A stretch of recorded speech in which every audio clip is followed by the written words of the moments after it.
दोस्तों, आपको राजस्थान की राजधानी जयपुर में हुआ टेंडर कांड तो आपको याद ही होगा। अगर नहीं याद है तो मैं आपको याद दिला देता हूँ कि मैं उसका जिक्र इसलिए कर रहा हूँ क्योंकि अभी हाल ही में उन तीनों दोषियों को उम्र कैद की सज़ा हुई है। ये मामला ये था कि प्रिया सेठ नाम की लड़की जो है जयपुर में रहा करती थी और उसके माता पिता ने प्रोफेसर बनने के लिए जयपुर भेजा था, लेकिन वो यहाँ आकर एक गलत काम करना स्टार्ट कर देती है। वो टेंडर पर लड़कों से दोस्ती करती है, रईस लड़कों को फंसाती है और फिर उन्हें ब्लैकमेल करके उनसे पैसा निकलवाती है। इसी सिलसिले में वो दुष्यंत नाम के एक लड़के की दोस्त बन जाती है।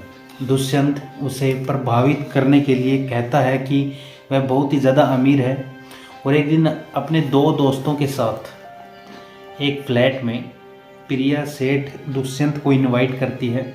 उसके बाद उसे सेड्यूस करना स्टार्ट कर देती है और फिर उससे वो सीधे तौर पर डिमांड करती है 10 लाख रुपए की, और ये बोलती है कि अगर तुमने पैसा नहीं दिया तो फिर तुम्हें हम जो है जान से मार डालेंगे। दुष्यंत ये सब सुनकर अपनी सच्चाई बताता है कि कहता है कि मैंने तो तुम्हें प्रभावित करने के लिए बोल दिया था कि मैं बहुत ही रिच हूँ, रईस हूँ, अमीर हूँ, लेकिन ऐसा कुछ भी नहीं है। मैं तो बहुत ही मामूली सी नौकरी करता हूँ और मामूली से परिवार से आता हूँ।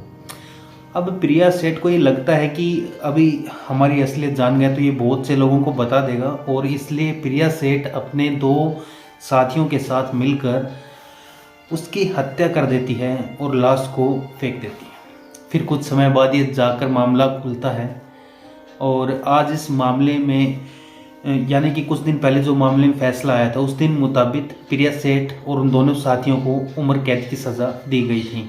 दोस्तों, इस पूरी कहानी में एक और रोचक मोड़ आया था जब प्रिया सेठ इस कांड से कुछ महीने पहले ज्योतिषी से मिली थी और उस ज्योतिषी ने कहा था कि अप्रैल या फिर मई के महीने में तुम्हारे जेल जाने के योग बन रहे हैं। और यही कहानी अब मैं आपको बताने जा रहा हूँ कि कैसे ये जो सारी चीज़ें होती हैं और कैसे ये किस तरह से ये इंसान को फंसा देती हैं और किस तरह से इंसान इसके पीछे फंसना स्टार्ट हो जाता है।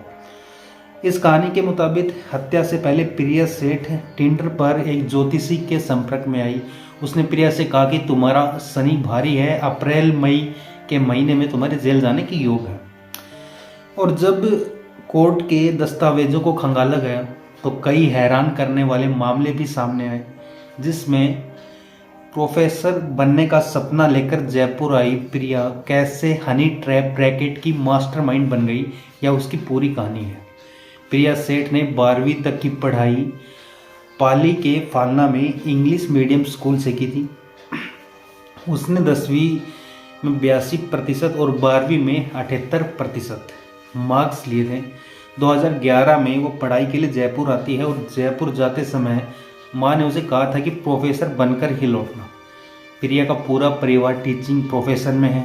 दादा सिरोही में प्रिंसिपल रहे हैं, पिता अभी फालना नाम की जगह पर लेक्चरर हैं, वहाँ भी टीचर है, और उसके फूफा जो हैं जोधपुर यूनिवर्सिटी में प्रोफेसर हैं। फिर यह जयपुर में पहले अपनी नानी के घर रहती थी, फिर मानसरोवर नाम के इलाके में अकेले रहने लगी। परिवार वालों ने खर्च के लिए जब पैसे देना बंद किया तो यहीं पर उसकी दोस्ती हुई दीक्षांत नाम के लड़के से। दोनों बजाज नगर में रहने लग गए, वो भी लिव इन में, और यहीं पर दोनों ने टिंडर के लिए लड़कों को फंसाकर कम समय में अमीर बनने का प्लान बनाया। पुलिस की जांच में ये भी सामने आया कि घर वालों ने जब पैसे देना बंद कर दिया था, इसी दौरान प्रिया की मुलाकात देह व्यापार से जुड़े युवक से हुई। उसी की मदद से प्रिया ने अमीर लड़कों को फंसाने के लिए अश्लील वेबसाइट भी बनाई। प्रिया उस वेबसाइट पर हर महीने 90,000 रुपये खर्च कर देती थी और उससे कई लड़कियों को इस घिनौने कारोबार में शामिल भी कर लिया था, उनको लेकर आई थी।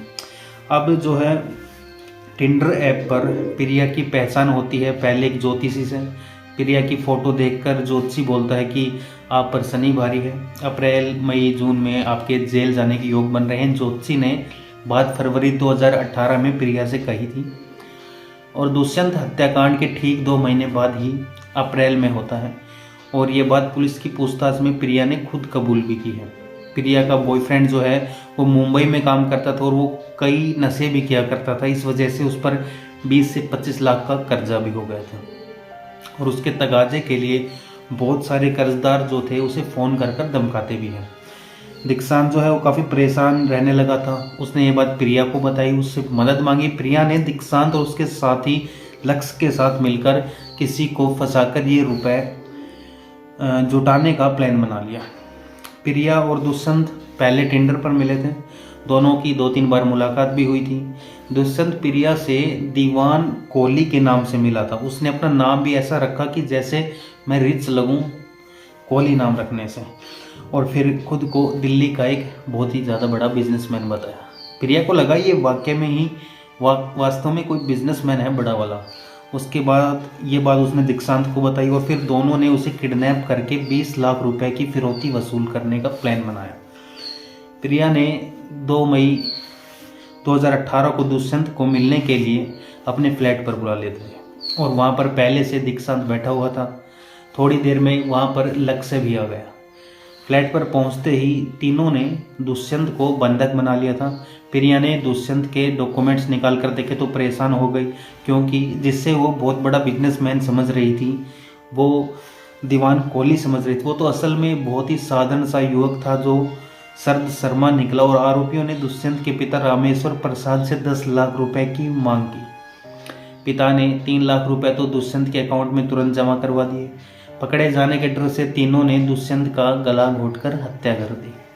और पिता भी क्या करता, उसके पास भी 3 लाख से ज़्यादा रुपए थे नहीं। वो मामूली फैमिली का जो लड़का था, उसे क्या पता था टिंडर पे दोस्ती करने के बाद वो लड़की उसे जान से मार डालेगी। दुष्यंत की हत्या करने के बाद प्रिया सेठ ने उसका एटीएम कार्ड भी निकाल लिया।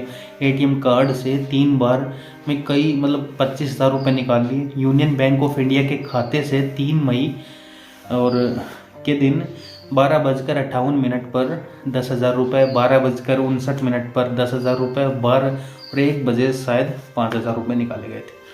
और ये एटीएम जो है एक तिराहे पर था जो कि स्टेट बैंक ऑफ इंडिया का था। इसके बाद आरोपियों ने वहीं से ट्रॉली बैग खरीदा और ट्रॉली बैग में दुष्यंत का शव डाला और गाड़ी से आमेर के जंगलों की ओर निकल गए और वहाँ पर दुष्यंत को फेंक कर आ गए।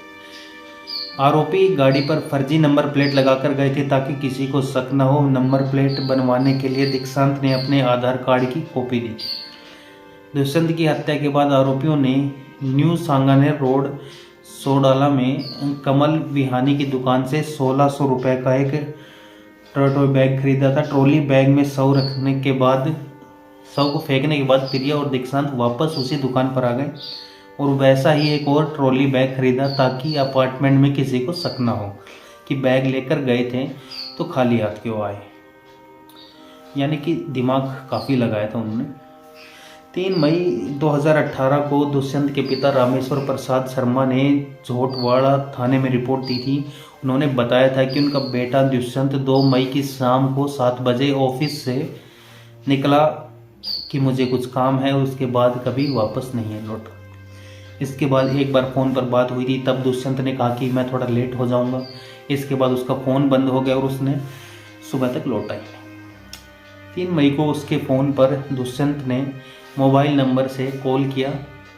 फ़ोन पर एक लड़की थी, उसने कहा कि अगर अपने बेटे को जिंदा देखने चाहते हो तो 10 लाख रुपए दे दो। इसके बाद 10 बजे उन्होंने दुष्यंत के यूनियन बैंक वाला जो उनका अकाउंट था उसमें 3 लाख रुपए जमा करा दिए।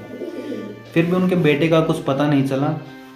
अपहरण का मुकदमा दर्ज होने के बाद पुलिस जांच स्टार्ट कर देती है। आमेर में मैक्सिमम होटल के सामने खोर दरवाजे की ओर जाने वाले रास्ते पर झाड़ियों में एक बैग पड़ा था जिसमें दुष्यंत की लाश थी। झाड़ियों में नीले रंग की एक ट्रॉली रखी गई थी, उसके चेन खोली गई तो अंदर शव निकल आया। सिर पर गहरा घाव था, नाक कान से खून बह रहा था। जोटवाड़ा सीआई गुरु भूपेंद्र जब वहां पर पहुंचते हैं तो दुष्यंत के रूप में इस शव की शिनाख्त होती है और शव मिलने के बाद उसने हत्या की धाराएं जो भी हैं छोड़ी गई। पुलिस ने दुष्यंत के मोबाइल की जब डिटेल खंगाली स्टार्ट कर दी तो इससे खुलासा होता है कि हत्या के पहले दुष्यंत और प्रिया के बीच कई बार बातचीत हुई थी। 25 अप्रैल 2018 को दोनों के बीच 7 बार बातें हुई। 26 अप्रैल को 5 बार बात हुई। 28 अप्रैल को 1 बार बात हुई थी और फिर 1 बार बात होती है 1 मई को 3 बार बात होती है और घटना के दिन 2 मई को 6 बार बात होती है।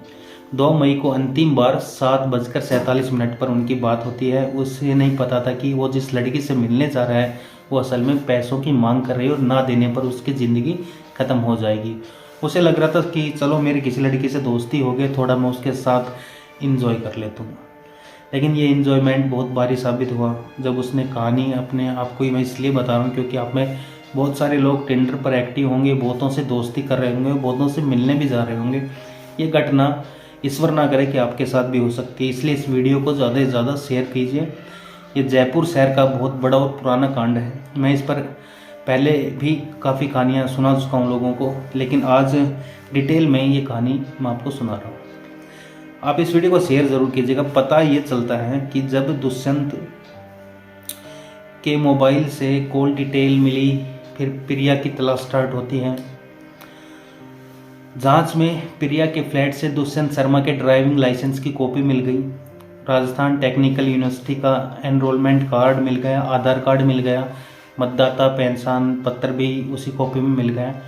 इन डॉक्यूमेंट्स के अलावा वहाँ पर साफ करने, पोछा लगाने, जूते, बेल्ट, मोजे, बियर की बोतल्स, कांच के टुकड़े, मोबाइल फ़ोन, दुष्यंत के यूनियन बैंक के एटीएम कार्ड और 2-3 चाबियाँ, पर्स, खून लगी जीन्स, खून लगी बेडशीट, चाकू वगैरह काफ़ी चीज़ें बरामद हो जाती हैं। पुलिस की टीम लोकेशन के आधार पर गांधीनगर रेलवे स्टेशन पहुंचती है। वहां पर दुष्यंत की गाड़ी जो थी वो खड़ी मिलती है। गाड़ी में प्रिया सेठ, दीक्षांत कामरा और लक्ष्य वालिया बैठे हुए मिलते हैं।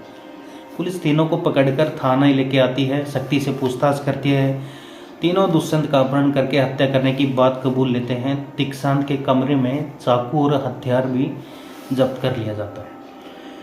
सेशन कोर्ट में ट्रायल के दौरान प्रिया के भी बयान हुए। प्रिया ने कोर्ट में कहा कि वो लक्ष्य वालिया और दीक्षांत को भी जानती है, उन दोनों से पहले कभी मिली नहीं थी, उनसे झूठा फंसाया जा रहा है। वहीं लक्ष्य बोला कि उसने किसी का अपहरण नहीं किया है, शराब गांजा भी वो नहीं पीता है, वो लड़का लड़की के साथ बस्तीराम पेट्रोल पंप पर भी नहीं गया। इस सारी बातों से वो मुकरते चले जाते हैं और ये भी कह दिया कि हमने कोई फ्लैट किराए पर नहीं लिया, हमने किसी की हत्या भी नहीं की। लेकिन पुलिस ने सारे सबूत जुटाए और उसके बाद ये पूरा केस हल हुआ। अब रामेश्वर शर्मा जो हैं दुष्यंत शर्मा के पिता हैं, वो कहते हैं कि मेरा इकलौता बेटा था दुष्यंत, और इससे पहले मेरे एक छोटे बेटे की भी मौत हो चुकी है सड़क दुर्घटना में। अब हम अकेले रह गए हैं और मेरी जो पत्नी है वो टीचर है। और अब ये कहा जा रहा है कि कोर्ट ने जो दीक्षांत कामरा है, जो उसके साथ इन्वॉल्व था प्रिया के साथ, उसका नाम रॉकी भी बताया जाता है, वो, और इसके अलावा जो लक्ष्य वालिया है वो 27 साल का है। इनको आजीवन कारावास की सज़ा सुनाई गई है। और अब कहा यह जा रहा है कि प्रिया और ये जो पूरा मास्टरमाइंड रचा है, इस खेल की मास्टरमाइंड थी पूरी, उसको भी आजीवन कारावास दिया गया है।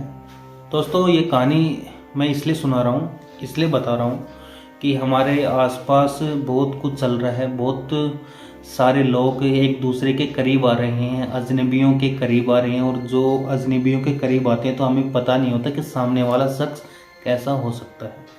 तो सोचिए, दुष्यंत शर्मा का ऐसा कोई बहुत बड़ा गुनाह नहीं था सिवाय इसके कि उसने अपनी पहचान गलत बताई थी। वो इसलिए बताई थी कि उसकी दोस्ती हो जाए। उसने कहा मैं रईस आदमी हूँ, और सामने जो पार्टी थी उसको पहले से प्लान बना रखा था कि वो रईस आएगा तो हम उसको लूट लेंगे। खैर, दुष्यंत शर्मा के साथ जो हुआ वो किसी और के साथ ना हो, इसके लिए सबसे ज़्यादा ज़रूरी बात तो यह है कि आप इस कहानी को शेयर करें और आप लोग सचेत रहें। आसपास साथ में किसी अनजान व्यक्ति से अगर दोस्ती करते हैं तो सावधान रहें, आपके साथ भी कुछ भी हो सकता है। तो इसलिए मेरा सुझाव यही है, आप जहाँ भी रहें सुरक्षित रहें अपने आसपास के लोगों से। धन्यवाद।